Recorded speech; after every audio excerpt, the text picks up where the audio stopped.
Kane Kepley is among the ACC leaders in numerous categories, Jones. That's true. Many, and really the key to Carolina's offense, which is really performing well right now. But there is one category in which he is the indisputable national leader, and no one's going to catch him. Absolutely no chance. And that is number of people he has prompted to bring stuffed animals to Boshemer Stadium. He may be Carolina's program leader in that. Got to be. In the all-time record books, if you've been out to watch the Diamond Hills, you know when Kane Kepley comes to bat, we hear the Lion King, and an ever-increasing number of stuffed animals are held in the air, and some human beings now are held in the air. I've noticed. Yep, my nephew. Yep. I've tried. Adam and I were at a game. I tried to pick Adam up, but it didn't work real well. So, Kane, thanks so much for being with us. Oh, yeah. Thank you for having me here. I'm excited. Is the Lion King have you consistently gone with that as your walk-up music everywhere you've been, or is that a new twist this year? Nope, it's been like that ever since I got into college. Liberty, my first 2 years I had it, and I brought it here this year, and people seem to like it. I love it. Everybody knows who's coming up when you hear it. Go ahead, Adam. As soon as you hit on it, were you like, oh, yeah, this is the one? Because some guys, like, they'll change it up multiple times, but you found it and you stuck with it. Mm-hmm. Yeah, I mean, when I was at Liberty, like, people sung it, and I could hear people singing it, but they never did this. So once I saw it, people told me that they were doing it, I'm like, all right, this is pretty cool. As Adam alluded to, Carolina's offense really swinging the bats well. You are swinging the bat well, and Kane's been on base a bunch this year and has had a good season, but it feels like you're seeing the ball maybe as well as you have all season.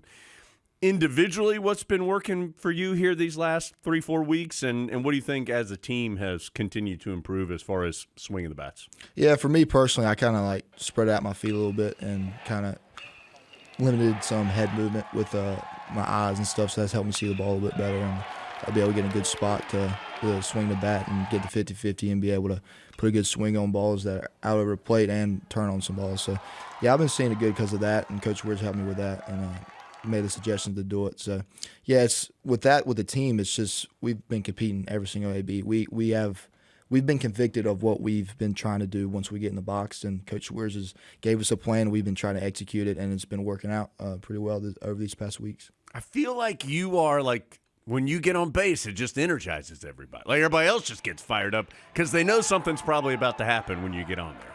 Yeah, that's my goal. That's my plan. I try to strike fear in the other team as well. I mean, once I get on base, everybody's trying to see if I'm going to steal or not, and the pitcher knows that as well. So when I get on first and I may not be stealing, he's thinking about me, and that helps Vanny in the box and Steve. And so those things I take into account as well. So every time I get on base and help my team win, it's my goal. I've heard some guys say it's easier to steal third than steal second. You are more qualified to speak to that than probably Jones or I. Do you think that's true? 100% if so, why? true. 100% true, because it goes off the looks that he's giving me and the timing mechanisms that they have. If a guy pitches while he's looking at me, so I'm at second, he's looking at me, and he pitches while he's looking at me, I can't steal the base. But if he takes his head off of me and then he pitches, I'm taking it. Like it's that easy. It's not, and I'm gonna be safe pretty much almost every time because I know like what looks he's giving me. If it's a 1 look, 2 look, 3 look, and if he doesn't go to 4, if he gives me that 3 look, I know I'm stealing after he looks at me. So there's a lot of things like that I can take into account when I'm stealing third versus at first is pretty much all feeling and when he's going to pick up his leg. So yeah, stealing third is a whole lot easier for me. How much research do you do, if any, on guys you know that you're going to be seeing going like into a weekend series? Like, do you watch film on guys and be like, okay, to try to get tips on when may be a good time to go? Do you do that kind of stuff, or is it all just within the flow of what's happening? I don't watch film. Coach Jackson puts together a whole base running stat sheet of every single pitcher they have, and I get times of what that he has on the sheets, and whenever a guy comes in, I'm like, what has he got? Me and Coach Jackson go over, and if it's a slow time, I know I'm going. If it's a quick time, I know I need to pick a good time to go. And at second, too, the looks and all those things and the picks and stuff that they may have, we go over all that stuff, too. So Coach Jackson, he puts together a great plan, and he's able to tell me all that stuff whenever I get on base. You are very aggressive on the base pass, stretching a single into a double or whatever it may be. Did it take a little time to, like, learn Boshemer Stadium and kind of maybe learn some of the bounces, or when you maybe had a better chance to be aggressive? Is that real, or am I making that up? I mean, you kind of have a feeling. You've been a baseball player for a long time. Sure. You've played at different fields and stuff, so all that stuff kind of comes with me just playing a lot of baseball. But it's more on the defensive side of things because that short gap in right field, I had to learn that pretty well and know when to get off the wall and play it off the bounce off the wall. So it was more of that side of things of learning the defensive, the stature out there and knowing it's deeper in left and it's shorter in right, and being able to play with Tyson and Carter French out there now. A couple guys this year have mentioned Coach Weirs and some adjustments he's helped them make. What is it about the way he sees your swing and then also the way he conveys that to you that makes him such a good teacher offensively? Well, it's different for everybody. So it's not a cookie cutter approach. He's like, me and Luke Stevenson are two different players, and he's going to approach us very differently. So me spreading out my feet is going to work for me, and it's not going to work for Luke. So he understands that, and that's what's helped our lineup up so well, because he's very passionate. He cares about the success of this program and us hitters getting off good swings and good counts and looking for the right pitches and stuff. And so he's a very good coach in that area, and I'm really glad he's on our side. You mentioned playing defense out there. Obviously, as you've heard a bunch, Vance Honeycutt was roaming center field here the last several years and was very good out there, maybe one of the best Carolina's ever had. Were you like trying to step into shoes out there in center field, or was this, hey man, I'm gonna be me and be the terrific player I am? Was that ever in your mind? No, I mean, it cannot be in your mind. I mean, it's Vance Honeycutt. He's one of the best Tar Heels to ever play this game and at this program. So it was definitely my mind, but I knew I was going to play the game that I play. And you guys are going to get the Kane Kepley. That's always been the Kane Kepley since Little League. So it was more about feeling my own instead of feeling his. So yeah, that's what I focused on, and just play the game that I've always played and not make it different in any way just because of what happened before or what's going to happen after. So yeah, I'm playing the game that I know. How would you describe the Kane Kepley since Little League to now? How would you describe that ball player? Electric, very fiery. I get on first base, I'm trying to steal. That was the same way since I was little, and my dad can attest to it. And I was very passionate in winning, and I was very mad when I lost back then, and I'm still the same now. So yeah, I'm happy to say that I'm the same player ever since I was little, and I think that's what's helped me so much throughout my years of growing and playing high school baseball and then getting to college. And it's just like it translates, just because if you learn how to play in a good way back when, it helps you just know like what's your instincts, what's your nature, once you get up at this level. Definitely when you were younger, but even at the level you're at, other guys don't always care as much as you do. They're not as invested in being the absolute best they can be the way that it seems like you are.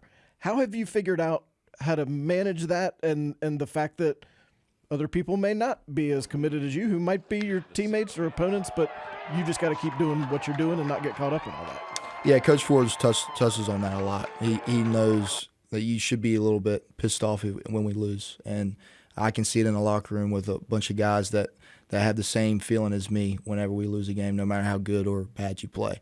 And if you win a game and you didn't have a good game, like, you should be happy in that locker room. And that's happening with us. And we care so much about the success of this team and trying to make it as far as we possibly can and bring home a title to this place. And it's a lot of love and a lot of competitiveness in that locker room.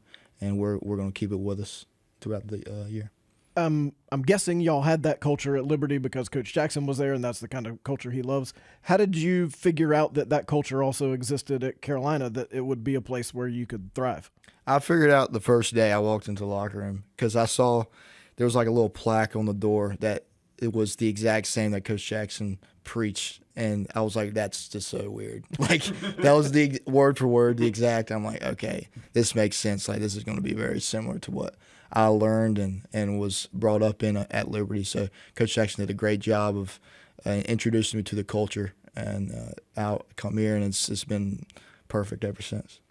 Was it solely Scott Jackson moving from Liberty to Carolina that had you interested in Chapel Hill, or were there other things? Was it ever a question for you? What was the ultimate decision maker for you? There was definitely other things. I grew up a Tar Heel fan all my life. I loved watching UNC basketball play, and my brother loves them too. I love watching Marcus Page at North Carolina, and always been a good baseball fan too. And I went to one of my birthday parties was here at the Bosch. So Nice. that was really cool. So yeah, once I got in the portal, it was pretty clear I want to go to UNC, and I didn't talk to any other schools. I just talked to Coach Forbes in the portal, and I didn't answer anybody else's phone calls. Well, actually, I did answer Duke, and that's a funny story with that. Is Eric Tyler, their assistant coach, is from South Iran, and he's got a 704 number, and it popped up on my phone, so I just answered it. So I did talk to Duke for a little bit. So, Immediately hung the phone up. No. he asked me if I was going to UNC. I said yes, I am, and that phone call ended. But yeah, it was pretty much UNC from the get go. Have you gotten to meet Marcus Page? He's on staff now, as you know. Have you gotten to talk to him? No, I've not gotten. We got to make that happen. Yeah, Adam. we can walk over there right now. Yeah, we just take Kane over there. Go see Marcus. Depressing moment right then when Kane was talking about his birthday party being at the Bosch, and I was thinking to myself, hey, we might have called that game. And then I thought, no, probably not. We probably didn't, because that was probably after we called the games, because Kane's a lot younger than I want him to be. How many offers did you have when you went to camp as a high school junior at Liberty? By that time, I don't think I had any. None. Yeah. So Queens was really liked me. I went to a visit there, and I saw the campus, and I just knew it wasn't for me. And they never ended up offering me because I wasn't going to go, but they were going to. But by the time that camp happened, I had no offers. So what happened at that camp that started the whole process that's led you to here? I played good, I guess. Yeah, I stole some bags. Like I would get out, and then they would throw me on first, and I'd steal second and still third, and I would get in center, and I threw it behind a couple of guys, and I got some outs there, and I hit a triple off the wall. So I got pretty lucky with playing good that day. I actually had a camp at App the week before. I played horrible, so I'm kind of glad that happened. It all worked out the way it did, but yeah. Have you've been caught stealing twice this year? Is that right? Twice. I think 4, maybe 4. Okay, what happened on those? I was safe every time. Give me the replay. Do the headsets. Exactly. Come on, man. Yeah, having it Pitt where they don't really have cameras. Boston College don't really have cameras, so I'll be safe. Weird stuff happens. Yeah, I'm safe at the Bosch. What do you mean? Those should really have an asterisk. No good replay available. Yeah. We don't know for Look, sure. we were at BC, and they're just like, oh, okay, we're not. That really doesn't count. We understand. We've all been there. Okay, so you guys are right. It's hard to believe this is the last week of the regular season. A little bit of a funky stretch here. You guys haven't played very much recently. You had the exam break, and then some weather issues have knocked out some games. What's been going on here this last 2 weeks as you've tried to get ready for this final stretch, then going into ACC tournament, and still trying to stay kind of sharp and ready, even though you haven't been able to play as much as I know you guys wanted to? Yeah, we've been putting in work, lifting, putting in work on ground balls and fly balls, and we've been getting into the IPF when it hasn't been raining. So we've been working a lot, practicing a lot. So we're prepared for NC State, and we're going to be prepared for Florida State, and already putting a lot in work for Florida State. And yeah, it's been a lot of hard-nosed work going on these past couple of weeks. I got to imagine that's hard. Is it hard to – I mean, you guys are playing 4 or 5 times every single week, and now all of a sudden you've played, 3 times, I think, in the last week and a half or 2 weeks. Is that hard to pump the brakes that hard? I don't think it's too hard. I mean, our body's been going for a long time, so maybe a little bit of rest is good for us, and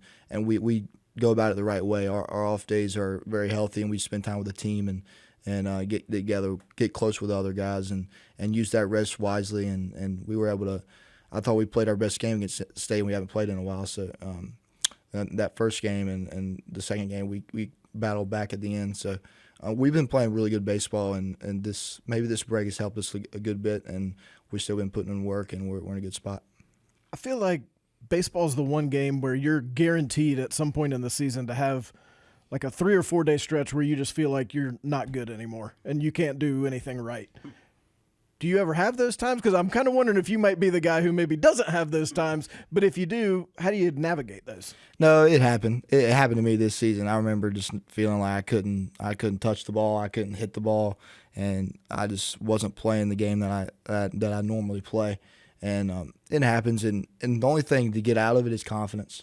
Just knowing that you were there for that reason, and you're still in the lineup because Coach Ford thinks you can win the game for him.